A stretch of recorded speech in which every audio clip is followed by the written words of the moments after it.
Alright, hello everyone and welcome back to Star Wars Mark of Balance. My name is Mark, and today I wanted to go over a recent interview that Leslye Headland did with The Wrap to discuss her new production company, Shoot to Midnight. This was her first major interview since the cancellation of The Acolyte, so of course it was going to be brought up. So I wanted to go through her responses to some of the questions regarding The Acolyte and Star Wars fandom in general. This interview, of course, lit the Star Wars fandom on fire, and a lot of people have commented on it, so I just want to contribute my voice to the conversation as well.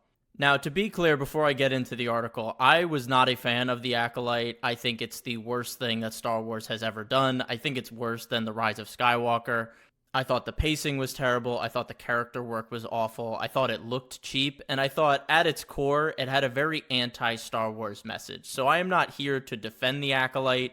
But I have to acknowledge that this show became more than just a Star Wars show. It became a polarizing topic both politically and socially. On the political side of things, both sides used this show as a platform to spew their political ideology, whether or not they actually cared about Star Wars or the story being told. The right used this as a prime example of why the anti-woke movement is so important. And the left used it as an opportunity to score social credibility points by defending this show no matter what because it had a diverse cast. And if you criticize the show for any reason, that means you aligned with the racist and bigots on the internet. And I saw the whole spectrum in my comment section. People saying woke garbage, attacking Leslye Headland, and people even calling me a racist for criticizing the show. It was an absolute war zone on the Star Wars internet when this show was airing, and every time I received a new comment, my stomach dropped because I didn't know what they were going to say. Now, having said all that, I do want to emphasize that the internet will always exaggerate both extremes of this spectrum, and the vast majority of Star Wars fans are not racist, they're not bigots, and they're not out there claiming moral superiority. They just want to see good Star Wars. And I saw so much of that in my comment section as well, more than the bad stuff. People saying, I really appreciate your even-tempered criticism of this show, or they disagreed with me, but they appreciated my opinion. They really liked The Acolyte, but they also understood that not everyone's going to like it. And that is the vast majority of Star Wars fans. That is exemplified by the success of Andor. That is a diverse cast that I don't think I saw any backlash against. They had strong female characters, they had Latino actors in the main character roles, and the show was not shy about highlighting its political messaging. However, that doesn't mean that if your show's bad, then the racists and bigots are allowed to say whatever they want. I will now finally get into the interview with Leslye Headland, but I did want to take time to paint the picture and discuss my personal experience with this show and the discourse around it. The racism and bigotry was real, the moral superiority was real, but it was not the majority. The extremes will always be the loudest voices on the internet, and we can't allow them to consume the conversation because, as The Rise of Skywalker said, yes, I'm quoting The Rise of Skywalker, there's more of us. Alright, so let's get into some of these responses that Leslye Headland gave. Overall, I think she fielded these questions well. I don't agree with all of her responses. I think she passes the blame off way too much throughout this interview. And the reason the show failed was from all these external factors and didn't really take responsibility for any of the show's shortcomings. But I do think she brings up some interesting points around the monetization of reaction content and how much of a business it is to be negative towards a piece of IP or content.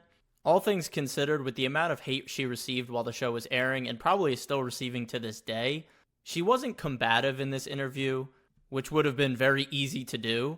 It was definitely in her best interest to do so, considering she was given a $300 million budget by Disney, and the show was canceled after one season. Hollywood is probably a little wary of working with her too much after that, so she needs to make herself as marketable as possible still.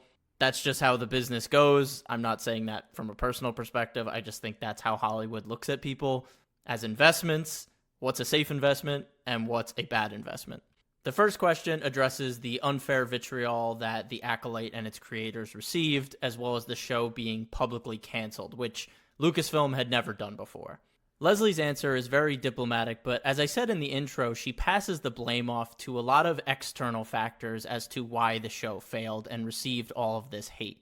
Leslie's response is interesting because up front she says that the Acolyte was always a major risk because it was in a new part of the timeline, it was all new characters, and there weren't as many reference points to the iconography that most fans are familiar with. She specifically calls out stormtroopers and the politics and war of the Empire that Tony Gilroy was able to exploit in a genius way in Andor. She then goes on to list a lot of iconography that most fans would be familiar with. She says we were able to reference the prequels, the lightsabers, the Jedi, and they also had the High Republic novels to build off of. So while yes, stormtroopers are very iconic, so are Jedi and lightsabers and Coruscant and the Jedi Temple. They also use Yoda and Plagueis in the show. So while I agree that the show was a major risk and that the High Republic novels aren't as big in the fandom as other things, Andor, which she talks about, was also a major risk. It was all new characters. It was following a side character from a spin-off movie in Rogue One, and it was an extremely political, slow burn show. She later goes on to say, I also think that any gripes creatively with the show are completely valid. That's people's reaction. Again, I think the use of creatively here is interesting because, again, it passes the blame off to the fans. It's essentially saying, there's nothing wrong with the show objectively, you just didn't like the creative direction of the show. She confirms that later when she says, I love my show and I know that it was wonderful. And again, I don't blame her for defending her show. Any creative would defend their work. Rian Johnson has done this for years since The Last Jedi came out. Every time they ask him, would he do anything different? Would he change anything? He says, no, I love it. I'm happy with what I made and I wouldn't change a thing. Rian Johnson, I think, has a couple more legs to stand on because from a filmmaking perspective, The Last Jedi looked great. And he made a lot of bold decisions that some fans loved and some fans hated. With The Acolyte, I don't think there's really any redeeming qualities, whereas with The Last Jedi, I think there are some. This brings me to a next portion of her response where she says, it's the old adage of the first one through the wall is the bloodiest. To me, this reads that The Acolyte was a victim of circumstance. They broke the barrier so that Star Wars can now tell stories in a new timeline, even though fans have been saying for years that they want new stories, they want to leave the Skywalker saga and explore new things. Fans are very open to this. They just want it to be good as well. Just because it's in a new timeline doesn't mean that it's automatically great. The next question and Leslie's response, I think, are a lot better, and I think they bring up some interesting points, and I think this is the question that most people are honing in on because of the snippets that you could take out of it. But essentially, they asked, what was the experience for you to see the show not only get attacked but weaponized by certain parts of the media? Here she reaffirms how much of a lifelong Star Wars fan she is, that she was watching YouTube commentators for years. She was even a Patreon subscriber to a lot of them. And I have no doubt about that. I do think Lelsye Headland is a huge Star Wars fan. I just don't think she delivered a good Star Wars show. And I think every Star Wars fan, myself included, is confident that they could tell a great Star Wars story. But then you get into Hollywood and all the business side of things and the politics of everything, and your vision gets muddled and changed, and it doesn't come out the way you originally thought. So I don't, again, blame her for thinking that she could have told a great Star Wars story. It's just not that easy. And if you saw her interview at Star Wars Celebration, she started crying when talking about Star Wars, how much she loved it. And you can't really fake that, I don't think. She goes on to say that she still respects some of these YouTube creators and commentators that critiqued the show, but she also calls out snake oil salesmen and opportunists who jumped on the bandwagon of, if you criticize the Acolyte and you have outrageous thumbnails or titles to your YouTube video, you're more likely to get a lot of views and make money off of your commentary of the show. And I think this is completely valid. I think there are plenty of Star Wars creators that you watch on YouTube and you're like, I think they're playing this up. Or they're not being 100% genuine and they're just capitalizing off this wave of cultural energy related to the Acolyte. And the Acolyte was good for a lot of content creators. I mean, myself included, my biggest reel on my Instagram is related to the Acolyte. I got 100,000 views on that reel. We then get to the snippet that, of course, was going to get the most clicks and views. She says, then, of course, after the snake oil salesman and opportunists, there are fascists and racists. Again, this isn't particular. This is very broad.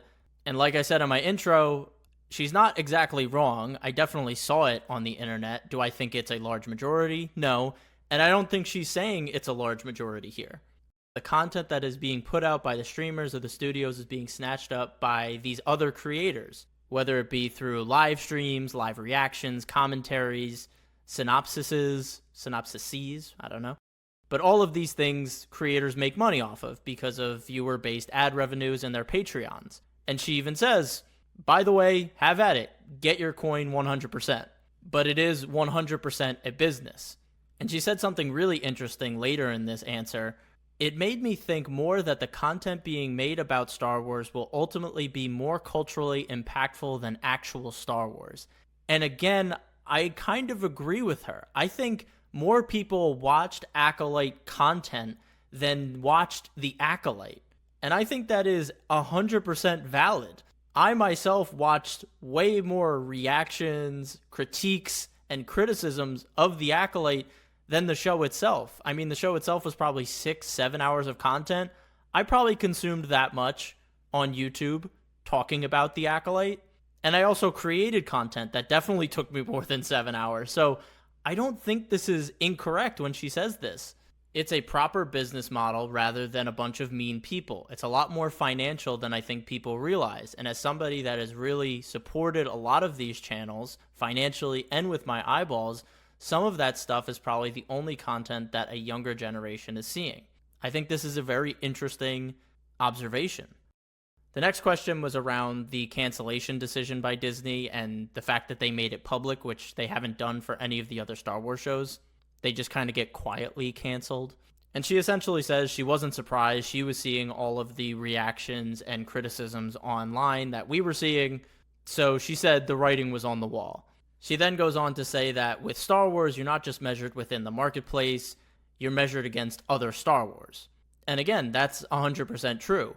But I think where she misses the context here is that Star Wars comes with a built-in audience that a lot of other shows don't have. So when you're making Star Wars, there should be a baseline amount of viewership you can get.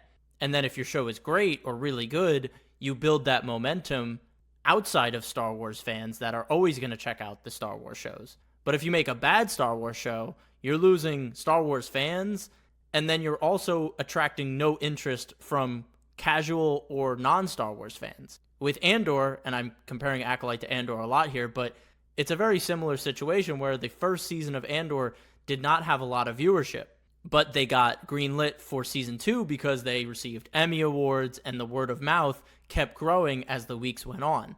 And so while Andor never reached the levels of Mandalorian or Obi-Wan Kenobi when it comes to viewership, there's a very dedicated fan base of Andor fans and Star Wars fans and fans that aren't fans of Star Wars anymore, but they loved Andor.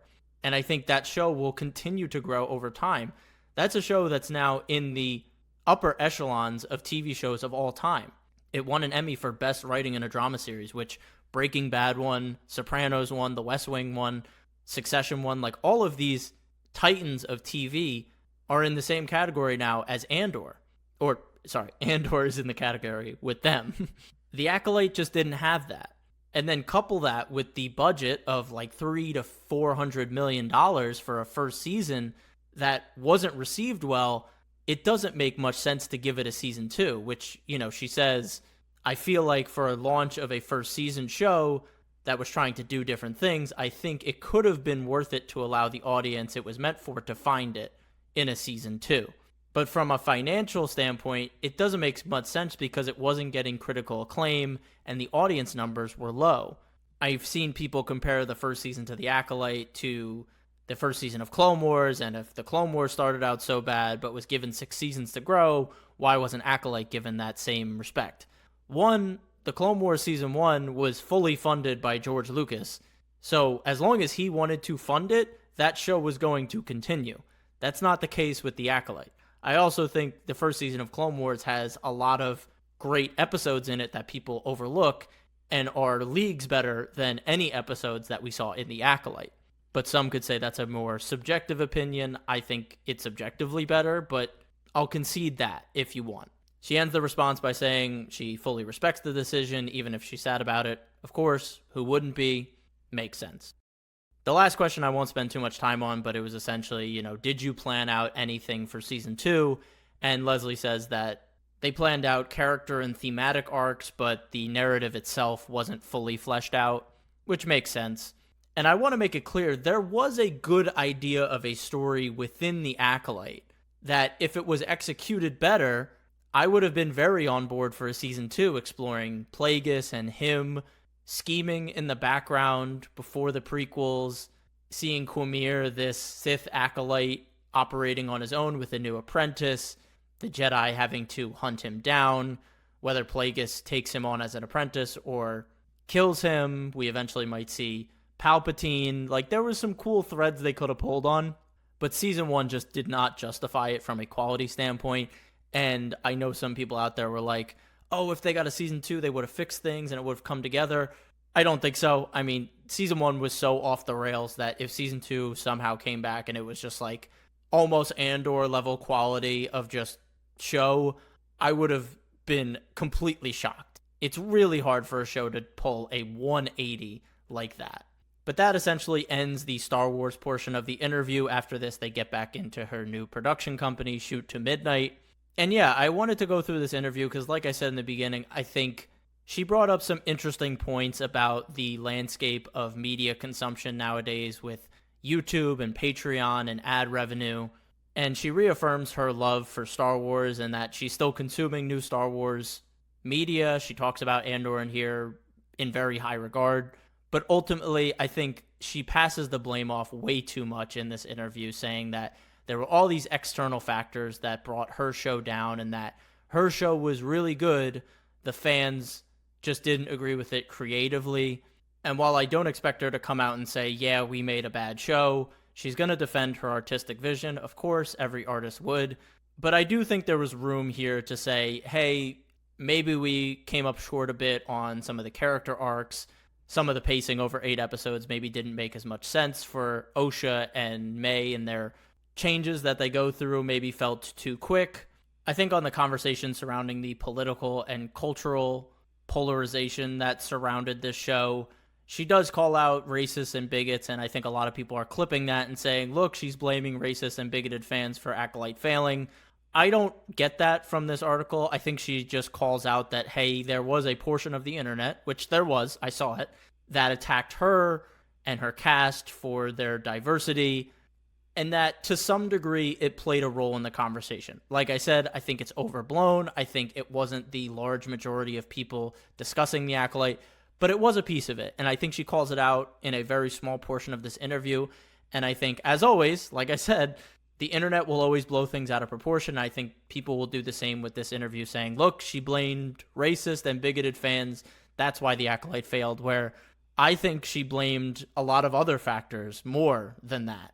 But let me know what you guys thought of the interview in my comments below. Would love to talk to you guys about this. But, let's not rehash the Acolyte internet days. That was awful. I don't want terrible comments, but they might come. I don't know. Regardless, I appreciate you guys watching or listening to this episode. Please like, subscribe, do all the things. And as always, stay safe, stay healthy, and may the Force be with you. Peace.